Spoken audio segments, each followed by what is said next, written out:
dipersembahkan oleh Halo, Assalamualaikum warahmatullahi wabarakatuh. Kembali lagi di podcast Ruang Publik dari TV 9 Nusantara, persembahan dari DPRD Provinsi Jawa Timur. Nah, kembali lagi bersama saya Deli Aldiano. Kali ini kita akan membahas topik yang sebenarnya cukup inspiratif dan juga penting.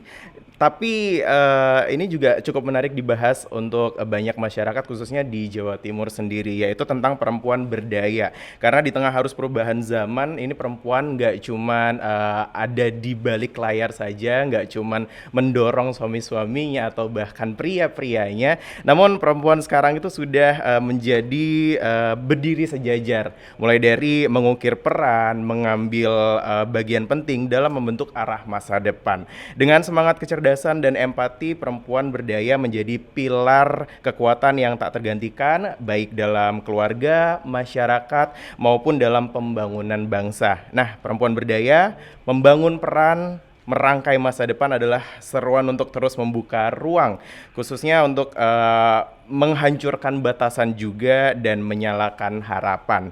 Sebuah ajakan untuk merayakan peran perempuan sebagai agen perubahan yang dengan keteguhan hati dan juga langkah nyata membawa dunia menuju masa depan yang lebih setara dan juga bermakna. Kali ini untuk lebih membahas dalam tentang peran perempuan untuk membangun peran dan juga merangkai masa depan perempuan berdaya, kali ini sudah bersama kami Ibu Haji Hikmah Bafakih, MPD Komisi E DPRD Jawa Timur. Assalamualaikum Bu Hikmah. Waalaikumsalam Mas Deli. Apa kabar Bu? Baik, sehat. Alhamdulillah. Bu, kalau membahas soal wanita ya, perempuan berdaya membangun peran merangkai masa depan, dari kacamata atau sudut pandang Komisi E DPRD Jawa Timur sendiri bagaimana nih Bu? Ya, perempuan dan perannya di dunia publik, di keluarga dan di dunia publik gitu ya. Kan tadi openingnya Mas Deli tadi menarik disebutkan tentang menghantam batasan gitu ya. Mengurangi batasan ya, atau melampaui batasan-batasan yang diberikan untuk perempuan. Itu karena ya kita tahu bahwa perempuan dari dulu hingga sekarang itu ada dalam posisi yang masih perlu terus mendapatkan afirmasi. Karena dalam kehidupan senyatanya perempuan itu selalu dipandang sebagai masyarakat kelas 2, warga kelas 2. Betul. Ya, konco wingking itu kan. Tema-tema seperti itu tuh sering sekali tidak disampaikan atau didengungkannya di ruang-ruang perempuan, tapi penyampainya juga perempuan. Ya, ada di area perempuan, di ruang perempuan, menjadi proses ideologisasi di antara perempuan, tapi tidak menelusup ke luar diri perempuan. Jadi kayak laki-laki kayak Mas Deli gitu. Betul. Kan jarang ikut forum-forum yang berbicara tentang peran perempuan. Betul. Gitu. Padahal sebetulnya diskusi terkait peran perempuan, terkait pemberdayaan dan pelindungan perempuan itu harus dihadiri laki-laki. Iya. Karenanya saya senang hari ini hostnya laki-laki ya. Supaya menghilangkan praanggapan bahwa ngomong perempuan itu harus hanya perempuan. Itu kesalahan utama. Ngomong tentang perempuan, yang dengerin perempuan, yang berbicara di antara perempuan, padahal kita butuh laki-laki hadir untuk memberikan sebagian hal-hal enak yang selama sudah dimiliki laki-laki, privilege, keluar biasaan, apa yang diatur oleh peranata sosial sebagai patriarki gitu ya, bahwa dunia ini lebih menguntungkan bagi laki-laki begitu. Nah, kalau yang diajak ngomong perempuan saja kan cuman teriak-teriak saja kan. Jadi nggak ada kurang ini ya, timbal baliknya begitu ya Bu. Itu kalau apa itu istilahnya, kata dalam tempurung. Nah, kungkung begitu ya.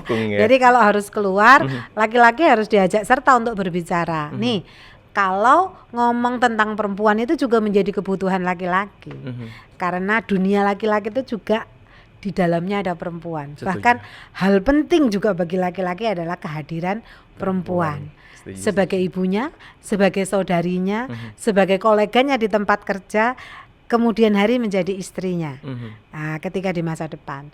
Jadi perempuan itu ada dalam hidup laki-laki. Kenapa enggak kemudian kita bincang bareng-bareng supaya relasi kita menjadi lebih menyamankan Setuju, gitu ya. setuju. Bu Hikmah, tapi menurut Bu Hikmah tadi sudah dijelaskan kalau memang penting ya kalau kita membahas soal perempuan khususnya dalam berperan bermasyarakat khususnya aja Bu ya. Itu nggak cuman ke sesama perempuan saja, tapi kalau bisa dengan laki-laki karena mungkin bisa menyamakan persepsi juga seperti itu ya Bu Betul, ya. ya. Oke, tapi apakah ini definisinya sudah mencakup tantangan dan peluang terkini khususnya di Jawa Timur nih Bu? Ya, di Jawa Timur tema-tema tentang perempuan itu nggak pernah lepas dari empowering dan equality. Itu kayaknya di seluruh dunia deh. Empowering dan equality, pemberdayaan dan kesetaraan.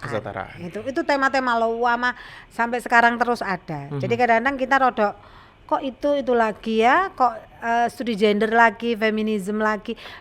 Ya ndak boleh kata lagi, memang harus seterusnya dipelajari, memang harus terusnya diperjuangkan. Kenapa? Karena sampai detik ini masalah-masalah yang dihadapi perempuan masih sangat tinggi. Misalnya nih di dunia kerja, Mas Deli bisa melihat upah perempuan lebih sedikit dari laki-laki itu terjadi loh. Artis itu yang aktor dengan aktris dibayarnya lebih mahal aktor. Di banyak tempat termasuk di Hollywood, bahkan mungkin di Korea dan juga di Indonesia. Buruh tani, laki-laki dan perempuan dibayarnya berbeda. Kalau misalnya, oh iya karena laki-laki itu butuh rokok, memang perempuan nggak butuh lipstik dan bedak. Nah misalnya itu adalah barang-barang yang tidak wajib tapi harus ada misalnya ya. Rokok bagi laki-laki, bedak bagi kami misalnya begitu. Laki-laki harus lebih tinggi ketika digaji karena mereka menjadi kepala keluarga di rumah. Ada banyak loh perempuan yang menjadi kepala keluarga di rumah hari ini. Ini ada 2,7 juta perempuan kepala keluarga yang terdata di Jawa Timur. Itu yang terdata yang ya Bu terdata. ya? Artinya mungkin banyak juga yang keselip-selip kan. Itu artinya mom tunggal itu karena suatu hal mereka harus kuat berdiri, menafkahi anaknya, membangun keluarganya, menjadi sosok ibu yang baik. Tapi juga kalau misalnya sekaligus menjadi sosok ayah itu enggak mungkin. Itu keluarga yang fatherless kayak gitu ya harus betul-betul memiliki daya penyesuaian yang benar untuk membangun tantangan yang luar biasa ketika sosok ayah tidak ada. Ketiadaan sosok ayah dan istri menjadi pencari nafkah utama di keluarga itu tidak hanya karena suami meninggal dunia, bisa jadi karena suami tidak punya kemampuan untuk mencukupi keluarga atau suami dalam kondisi yang tidak memungkinkan untuk bekerja. Itu yang menjadikan perempuan harus di depan. Itu dari sisi ekonomi. Dari sisi lain misalnya di dunia politik kayak kami nih ya, kayak saya ini, jumlah anggota parlemen perempuan di semua tingkatan pasti jauh lebih kecil dibanding laki-laki. Jauh lebih kecil. Kenapa begitu? Karena dunia politik itu dunia yang sangat maskulin. Perempuan itu agak ketakutan ya masuk di dunia politik. Demikian juga publik itu ngerasa kok wedok-wedok melok-melok cawe-cawe politik itu kadang-kadang masih muncul gitu ya. Logikanya begini, kalau misalnya ada politisi nih keluarganya bermasalah, pasti penghukuman masyarakat lebih dibanding kepada politisi laki-laki. Makanya wong ibuke sibuk jadi anggota dewan, makanya anaknya nakal gitu. Tapi ketika anak nakalnya itu narasi yang sama diberlakukan kepada bapak yang politisi berbeda. Ketika ibu yang jadi politisi. Jadi tantangan yang dihadapi perempuan di semua segmen, di garis bawah, tengah, atas, depan, belakang itu really berat. Sangat berat. Karenanya kemudian ya membincang soal bagaimana perempuan diberdayakan, empoweringnya, maupun bagaimana perempuan dibantu untuk setara, sejajar fungsi, posisinya dengan laki-laki dalam proporsinya itu juga tema-tema empowering dan equality itu tema-tema yang tidak akan pernah lekang dimakan waktu ya, terus menerus akan menarik untuk dibicarakan. Setuju sekali ya Bu Hikmah ya. Tapi kalau membahas soal khususnya perempuan berperan gitu, entah itu tadi sempat disinggung sama Bu Hikmah menjadi single mom begitu ya, atau bahkan di ranah pekerjaan, tidak hanya pekerjaan yang entah itu dalam seni atau bahkan korporasi, tapi termasuk politik juga, itu perlu Dukungan diawasi ya. dan juga didukung ya Bu ya. Tapi bagaimana dari kebijakannya? Kalau dari Komisi E DPRD Jawa Timur sendiri nih, Bu Hikmah, apakah ikut juga merumuskan dan juga mengawal kebijakan yang mendukung pemberdayaan perempuan khususnya di Jawa Timur sendiri? Ya, kebijakan itu kalau dalam fungsi kami kan ada 3 ya. Ada kebijakan dalam menguatkan dan memformulasikan peraturan daerah. Yang kedua, kebijakan dalam merumuskan dan merencanakan anggaran. Yang ketiga, kebijakan dalam mengontrol program-program dan perencanaan kegiatan yang sudah dilakukan oleh pemerintah Provinsi Jawa Timur. Di yang lini pertama untuk menghasilkan regulasi peraturan daerah, hari ini kebetulan sedang kita bahas dan saya juga menjadi leadernya untuk koordinator untuk pembahasan Raperda terkait pemberdayaan perempuan dan perlindungan anak. Jadi kita dulunya punya 2 perda tentang perlindungan perempuan dan anak korban kekerasan dan pemberdayaan perempuan. 2 perda terpisah.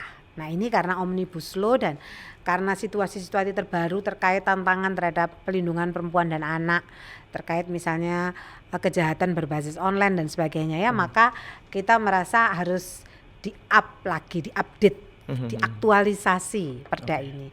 2 perda itu kita satukan, kemudian ada banyak materi dan bagian-bagian penting yang kita tambahkan sesuai dengan kondisi kekinian.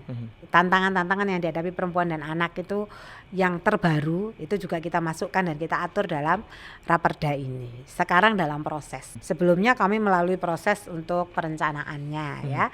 Draft 0 naskah akademik, draft 0 raperdanya itu sudah kita tuntaskan. Nah, lalu dari sisi peraturan lain misalnya di Indonesia itu sudah ada undang-undang tentang keluarga KIA ya, kesehatan ibu dan anak, kesejahteraan ibu dan anak.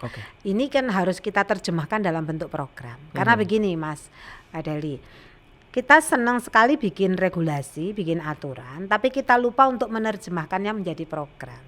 Nah, program itu kan muncul ketika ada anggaran kan, kalau birokrasi kita. Ya kan. Jadi judulnya begini, kalau di perencanaan induk, kalau negara ini punya RPJMN, kami punya RPJMD. Di perencanaan tahunan ada RKPD tahun 2025 misalnya ya. Itu nyanyi-nyanyi indah tentang ayo kita berdayakan perempuan, ayo kita lindungi perempuan, kita kuatkan peran serta mereka di dunia publik, kita lindungi mereka di keluarganya, di masyarakat dan bla bla bla yang lain. Itu narasi yang muncul di perencanaan induk, RPJMD, RKPD dan sebagainya. Lalu hilang di perencanaan anggaran, itu bullshit Mas. Iku jenenge apa ya, lipstick ya. Sangat-sangat tidak manusiawi. Muncul di visi misi gubernur, bupati, tapi nggak muncul anggarannya. Nah gitu itu ya. dia. Karenanya kemudian hak kami yang kedua adalah merencanakan penganggaran dan perencanaan programnya. Apa yang sudah dilakukan oleh pemerintah provinsi ya. Kalau kami kan legislatif nih. Kami tuh fungsinya perencanaan bersama, kontrol. Merencanakan keuangannya, merencanakan programnya, kontrol. Pelaksananya tetap pemerintah Provinsi Jawa Timur. Apa misalnya untuk mereka yang rentan dulu ya yang saya bahas. Kita ada program Putri Jawara. Putri Jawara itu bantuan untuk perempuan-perempuan yang single mom tadi, tapi ya enggak banyak sih Mas. Cuman ini untuk kelas bawah ini ya cukup berarti lah 3 jutaan. Satu kali sih. Misalnya yang jualan cilok, jualan apa itu dalam jumlah jutaan bisa kita berikan kan lumayan tuh ya untuk membantu mereka. Kemudian ada program-program lain di Dinas Pemberdayaan Perempuan dan Perlindungan Anak. Kalau tadi itu di Dinsos yang terkait perempuan-perempuan kelompok rentan, ojek perempuan, ya ojek online perempuan dan yang UMKM juga begitu. UMKM yang dikelola oleh perempuan, terutama perempuan miskin, pekerjanya dari perempuan miskin itu juga mendapatkan perhatian lebih dari Dinas Koperasi dan UMKM.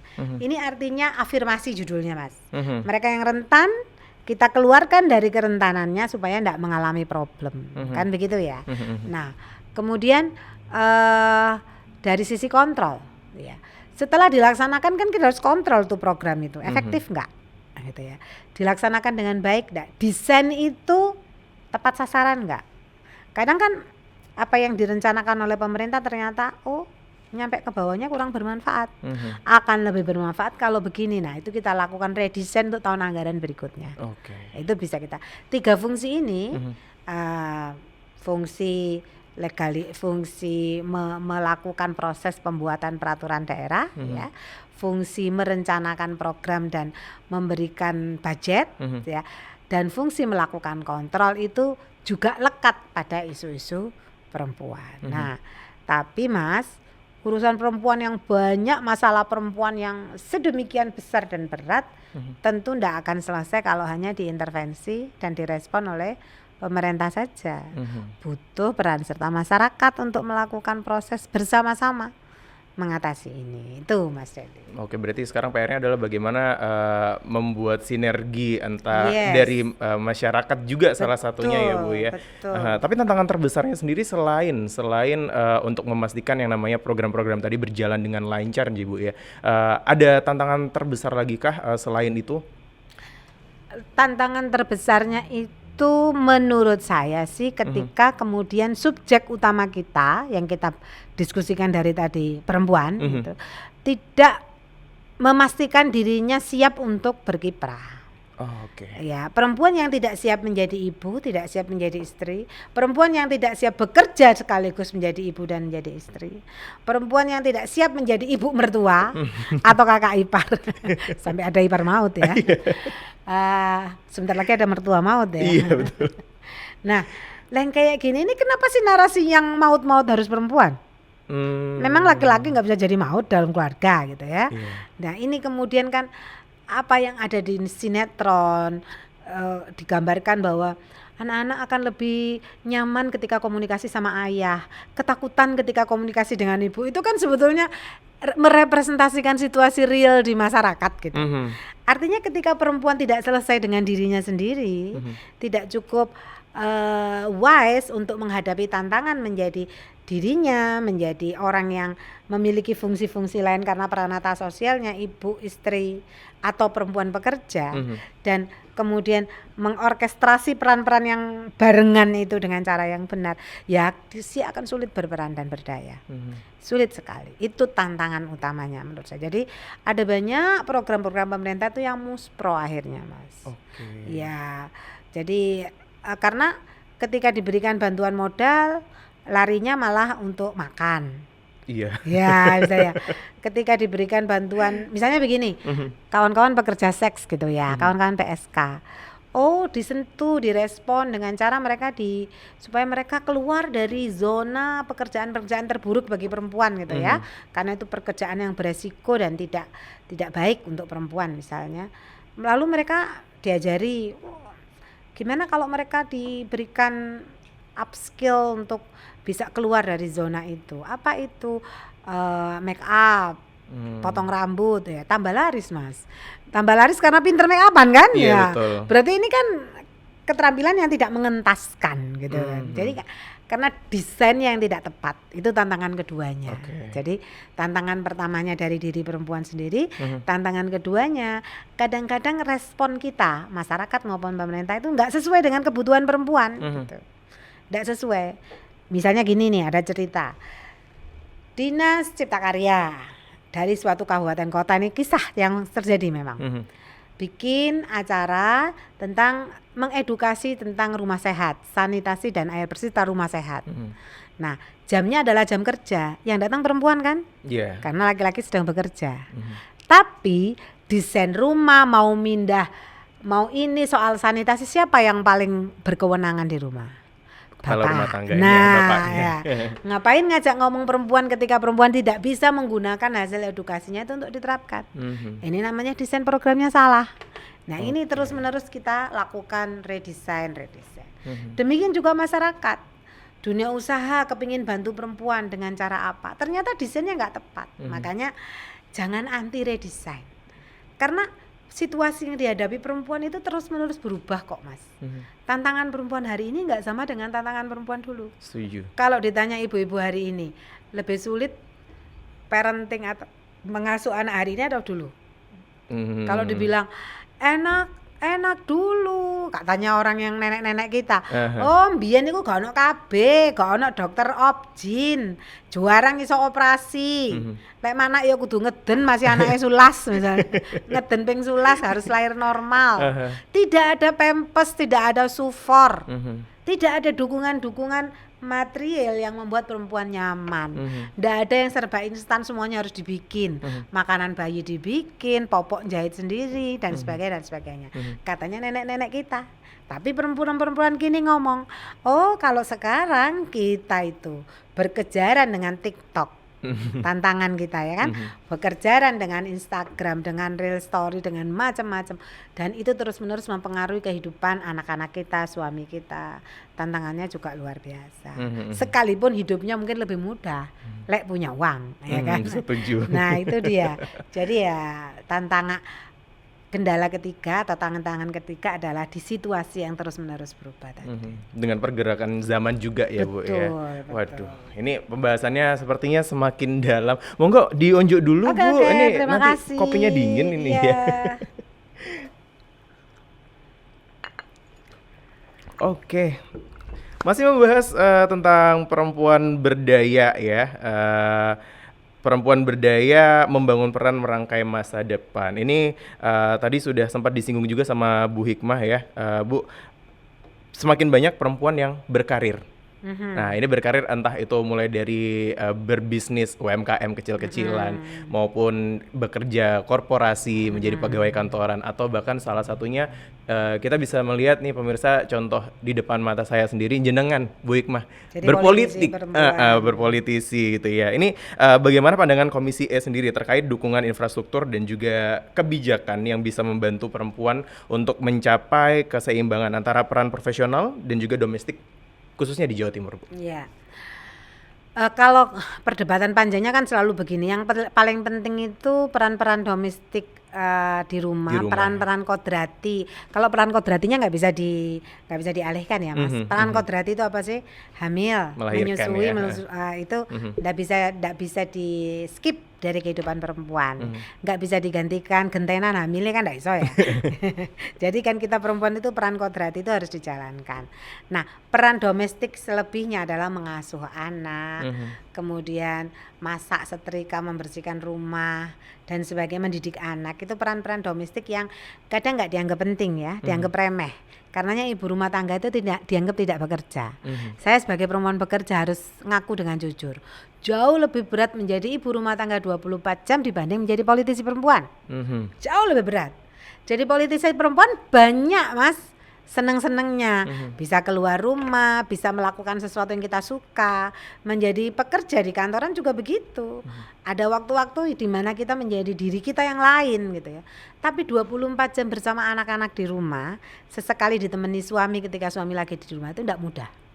Butuh kesabaran, butuh keikhlasan, butuh luar biasa. Karenanya lewat podcast kali ini saya ingin menyerukan penghargaan yang luar biasa untuk perempuan-perempuan yang memilih menjadi ibu rumah tangga. Karena itu pekerjaan berat. Karena kalau mau jujurli gitu ya katanya anak-anak muda sekarang. Yang dibutuhkan anak-anak itu bukan waktu singkat yang berkualitas. Yang dibutuhkan anak-anak itu adalah waktu yang panjang dan berkualitas. Karena yang ibu-ibu sibuk kayak saya itu kan apologinya ya, ngelesnya kan kayak gini. Oh nggak masalah, anak saya itu nggak butuh waktu panjang karena waktu pendek saya bersama mereka itu berkualitas. Itu bohong. Yang dibutuhkan anak-anak terutama pada fase-fase awal kehidupannya itu ya waktu yang panjang dan berkualitas. Karenanya kemudian begini, kalau ada perempuan yang bersedia untuk ngelakoni itu, kasih penghargaan dong.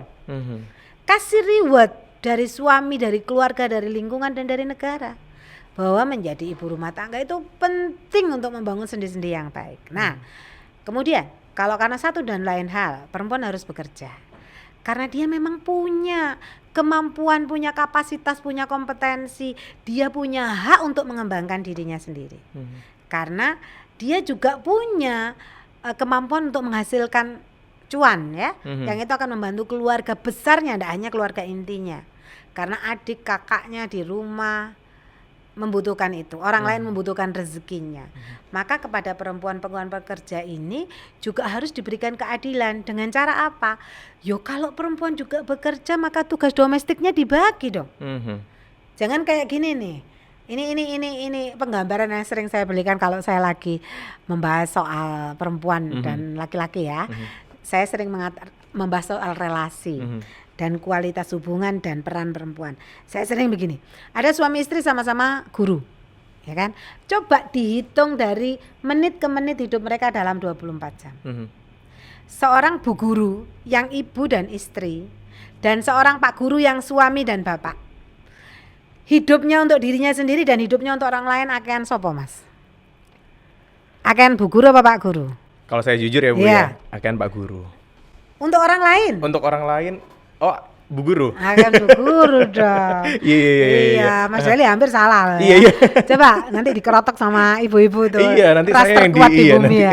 Jadi misalnya ibu bangun jam 3:30, bapak boleh masih tidur. Iya. Bapak habis subuh boleh tidur lagi. Kalau patriarkinya kuat di keluarga itu. Nah, itu dia. Nah, ibu capek, bu guru tadi ini masak, menyediakan baju untuk suami, ngelap sepatunya suami, anaknya 2 harus disiapkan bekalnya, harus ini itu. Bapak pagi hari sebelum sarapan bisa update pengetahuannya, nonton TV, nonton berita, buka reel TikTok dan menyegarkan pikirannya, baca koran, baca buku, dia mengupdate informasi yang diterima. Karena sama-sama perannya guru. Ketika bu guru ini sama-sama bekerja di jam 6:30 pagi, sama-sama berangkat kerja, bu guru ini bingung, engko masak apa awan. Pak guru ini fresh. Jadi ketika di kelas bu guru mudah marah misalnya. Gambaran saya yang mungkin bisa salah ya. Ketika di kelas murid bertanya untuk sesuatu isu aktual, bu guru karena enggak tahu, karena enggak update informasi, karena enggak punya waktu, marah-marah. Sudah, konsentrasi saja pada materi hari ini sesuai dengan LKS. Pak guru bisa bercerita. Akhirnya pak guru menjadi guru yang lebih disukai dibanding bu guru yang ini. Istirahat siang, pak guru cerita sama teman-temannya tentang situasi politik, tentang main bola tadi malam, timnas kalah misalnya. Bu guru sibuk belanja. Karena nanti pulang sekolah dia harus langsung masak. Itu terus sampai malam, harus melayani si pak guru sebagai suami misalnya. Jadi kalau dihitung waktu yang disumbangsihkan, yang dihikmatkan perempuan kepada orang di luar dirinya, di luar tubuhnya itu jauh lebih banyak dibanding yang untuk dirinya sendiri. Bahkan perempuan itu minim sekali perhatian pada dirinya sendiri. Makan, bagian terenak diberikan ke siapa? Ke suaminya. Suami dulu, atau ya. anak-anak. Anak-anak dulu, anak-anak kok suka makanan ini, padahal itu jatahnya bu guru, jatahnya ibu. Dia berikan, enggak apa-apa. Loh mama, mama tadi sudah icip-icip waktu masak ini tadi, karena dia lihat anaknya suka. Itulah perempuan. Dan kita semua di luar diri perempuan nggak sadar bahwa itu pengorbanan panjang, dan karena terus-menerus jadi nggak istimewa kan? Iya. Karena terus-menerus dilakukan, jadinya anak, suami, dan masyarakat, dan mertua, dan kakak ipar, dan kolega, dan pimpinan di kantor tidak menganggap itu istimewa. Mana ada kepala sekolah yang bilang, oke bu guru, nggak apa-apa, nggak terlalu berprestasi karena bu guru capek di rumah anaknya ini, nggak ada. Kepada bapak guru dan ibu guru, kepala sekolah menuntut produktivitas yang sama kan? Sama ketika sampean bekerja di korporat. Apa ada untuk buruh perempuan? Oke, dimaklumi, nggak ada. Semua sama perlakuannya, tuntutannya sama. Inilah ketika di rumah perempuan mendapatkan beban lebih, ketika di luar mereka harus mendapatkan tantangan yang sama. Ini ketidakadilan. Karenanya kalau mau dukung, tuh suami-suami dukung tugas-tugas domestik di rumah, apalagi kalau sama-sama bekerja. Nah ini ya. Iya itu. Udah disampaikan sama Bu Hikmah tadi ya, itu untuk suami-suami nih yang lagi nonton ini juga ya, atau mungkin yang lagi mendengarkan juga. Supaya istri nyaman dengan hidupnya. Kalau istri nyaman, suami juga nyaman kan? Biasanya begitu. Iya, karena nyonya jadi nggak cerewet gitu. Betul kan? sekali, jadi nggak mau keluar-keluar, udah di rumah aja sama nyonya gitu ya Bu ya.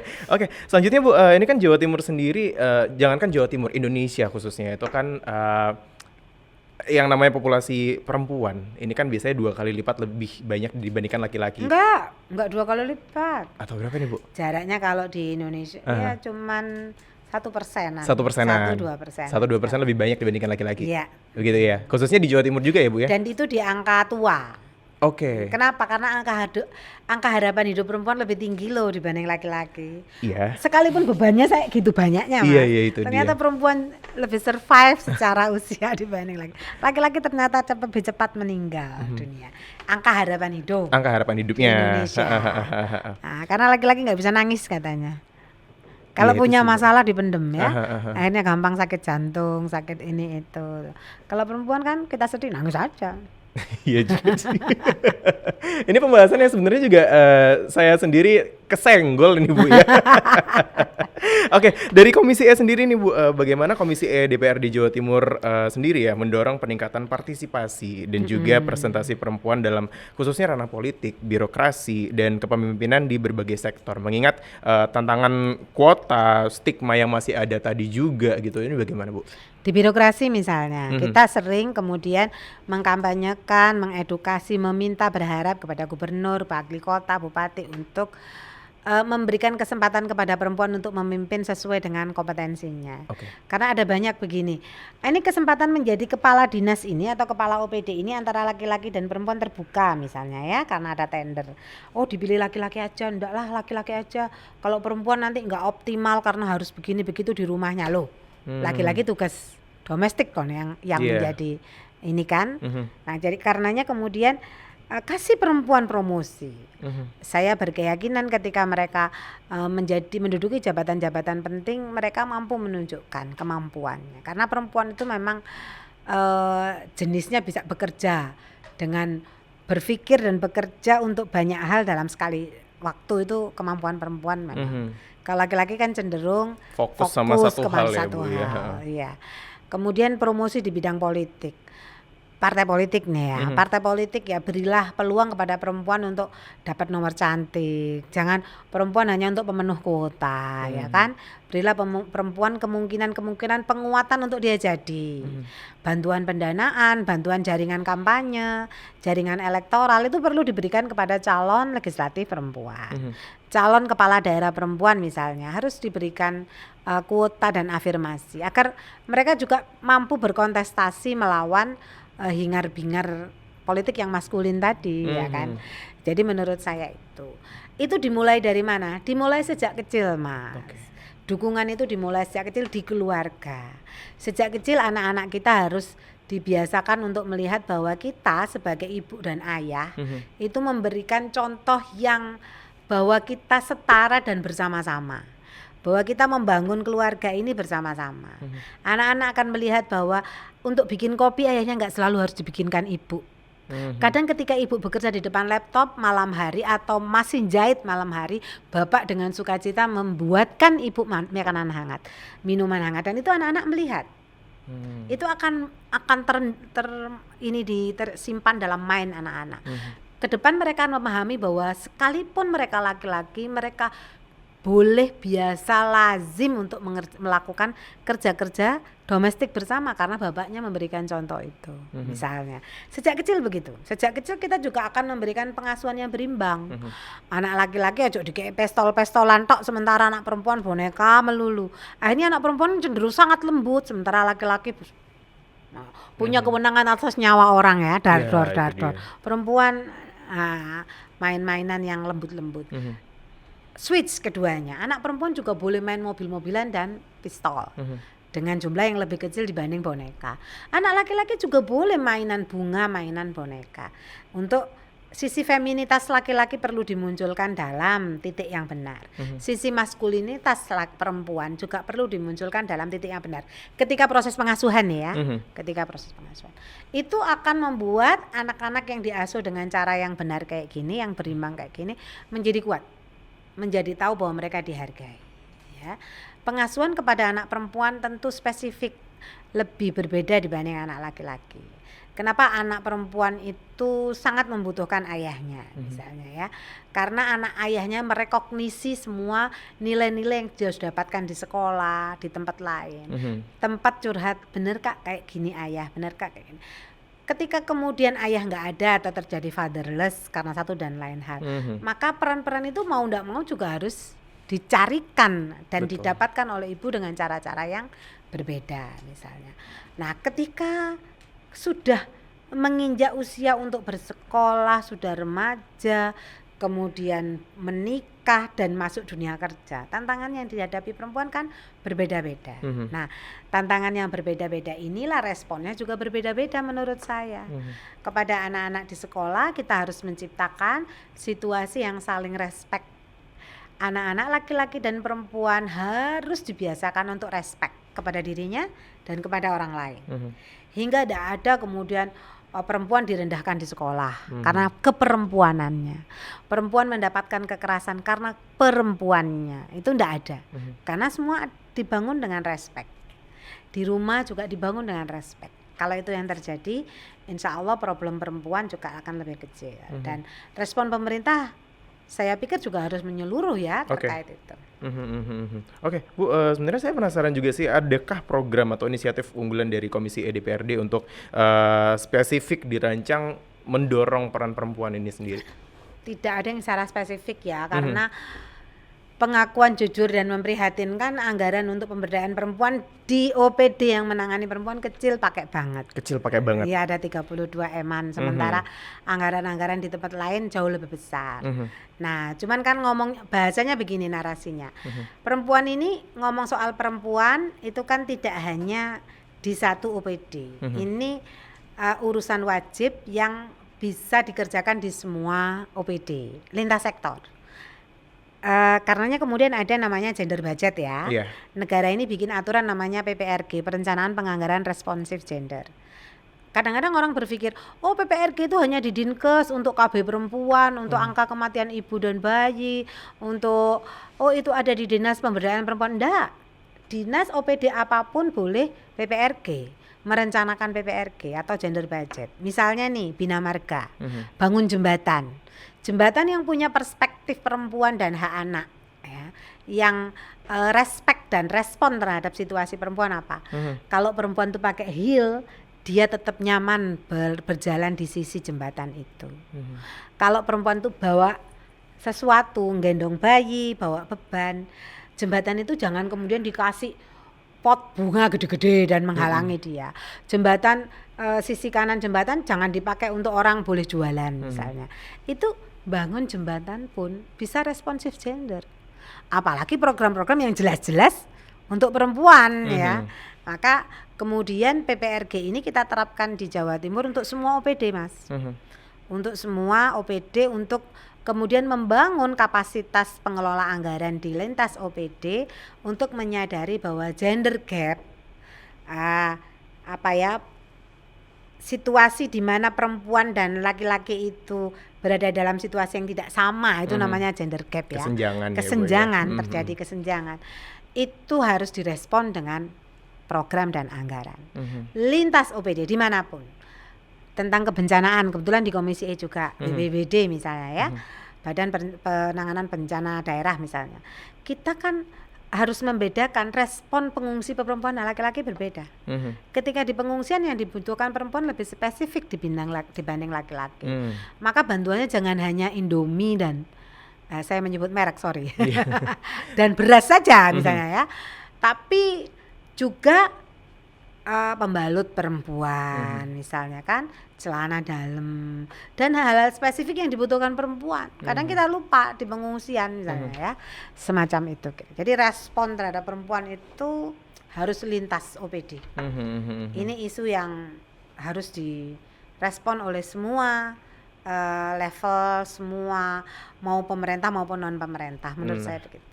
Itu dia. Sebenarnya kalau misalnya membahas bagaimana peran perempuan khususnya dibahas dari sudut pandang Komisi E DPRD Jawa Timur yang mengajak tentunya masyarakat untuk sama-sama memberdayakan perempuan ini, banyak pembahasan yang perlu dibahas lebih dalam ya Bu ya khususnya ya. Iya, karena isunya masing-masing, Nah, itu dia. Kekerasan sendiri. Nanti kekerasan KDRT itu spesifik, Nah. trafficking sendiri itu banyak banget. Karena memang masalahnya banyak banget. Tapi mungkin salah satu halangannya adalah terbentur stigma itu tadi dari masyarakat sendiri ya Bu ya. Betul, karena dianggap bahwa perempuan kerja malam nggak pantas loh ya.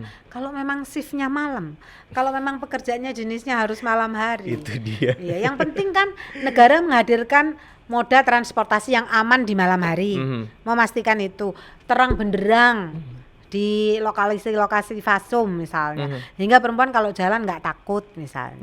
Karena kalau perempuan kerja malam lalu masih membutuhkan pengawal kan mahal, Nah itu gitu dia. ya.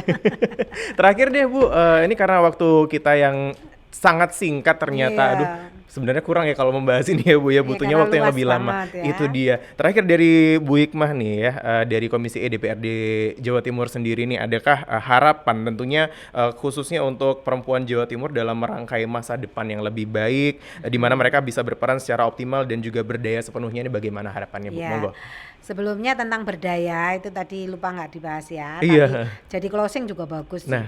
Disebut berdaya itu ketika kemudian perempuan memiliki kemampuan untuk melakukan akses, menerima manfaat, melakukan kontrol, ikut merencanakan, ikut berperan dalam pembangunan. Itu berdaya. Semakin begitu semakin berdaya. Kopi ini ini sumber daya strategis misalnya ya. Karena deket, ini namanya saya berdaya. Oke. Tapi kalau kopi ini letaknya jauh dari saya nggak berdaya. Karena untuk mencapai kopi yang ini sumber daya strategis, saya mesti harus begini ya. Ya, tambang nikel berbahaya untuk Raja Ampat misalnya ya. Perempuan-perempuan di Raja Ampat yang biasa melakukan proses eksplorasi alamnya untuk menjadi destinasi wisata, kemudian lingkungan yang lebih bisa dijual karena lebih asri misalnya, mungkin bagi negara ini pendapatan yang luar biasa, tapi bagi masyarakat, bagi perempuan ini berbahaya untuk kesehatannya, sebagai ibu yang menyusui, untuk kesehatannya perempuan sebagai calon ibu ketika dia hamil misalnya ya. Dan ada banyak hal, ketika perempuan tidak mampu mengontrol proses pertambangan nikel ini karena dia perempuan dan karena dia lemah, berarti dia nggak berdaya. Jadi keberdayaan itu diukur dari seberapa dia mampu mengakses sumber daya strategis yang ada di sekitarnya, itu perempuan. Dan karena perempuan ini dalam banyak tanda kutip masih tidak berdaya di banyak sektor. Secara pendidikan mereka tidak mampu mengakses pendidikan yang berkualitas, secara kesehatan mereka tidak mampu mengakses layanan kesehatan yang berkualitas, maka perlu tindakan afirmasi. Nah, tindakan afirmasi ini yang perlu dilakukan dengan cukup serius kepada perempuan-perempuan yang rentan. Terakhir, tentu kepada semua perempuan, ayo bantu sesama perempuan. Kadang aktivis perempuan malah nggak nyaman berteman dengan sesama aktivis perempuan. Ini kan lucu ya, kita mau bantu perempuan ya kita harus terbiasa berteman, bersahabat, mendengar suara perempuan secara langsung. Dalam perencanaan pembangunan perempuan juga harus disertakan. Mendengar suara genuine perempuan itu penting karena perempuan memiliki pengetahuan yang cukup lengkap tentang situasi real di kampungnya. Jadi kalau Musren Bangdes, ajak perempuan karena mereka bisa menarasikan kebutuhan keluarga, karena bisa mereka menarasikan kebutuhan disabilitas dan sebagainya. Jadi memberdayakan perempuan itu sebetulnya memberdayakan masyarakat, membuat perempuan berdaya itu sebetulnya juga akan baik untuk keluarga. Gitu. Baik, Ibu Hikmah, terima kasih, itu pembahasan yang cukup dalam mengenai perempuan berdaya membangun peran merangkai masa depan. Tentunya harapan besar khususnya untuk perempuan-perempuan Jawa Timur bisa dibantu juga ya Bu, dari DPRD Jawa Timur sendiri bisa diawasi juga dan dikawal bagaimana bisa berperan itu tadi ya Bu ya. Amin, mudah-mudahan. Baik, kalau gitu Bu Hikmah Bafaki MPD Komisi E DPRD Jawa Timur dari fraksi PKB nggih Bu ya. Ya, Mas Deli. Sekali lagi terima kasih. Sama-sama Mas Deli, terima kasih juga atas waktunya Ibu. Jee. Sampun rawuh di TV 9. Baiklah, kalau begitu kita bakal bertemu kembali di dalam obrolan-obrolan selanjutnya dalam podcast Ruang Publik dari TV 9 Nusantara dipersembahkan oleh DPRD Jawa Timur. Wassalamualaikum warahmatullahi wabarakatuh. Waalaikumsalam.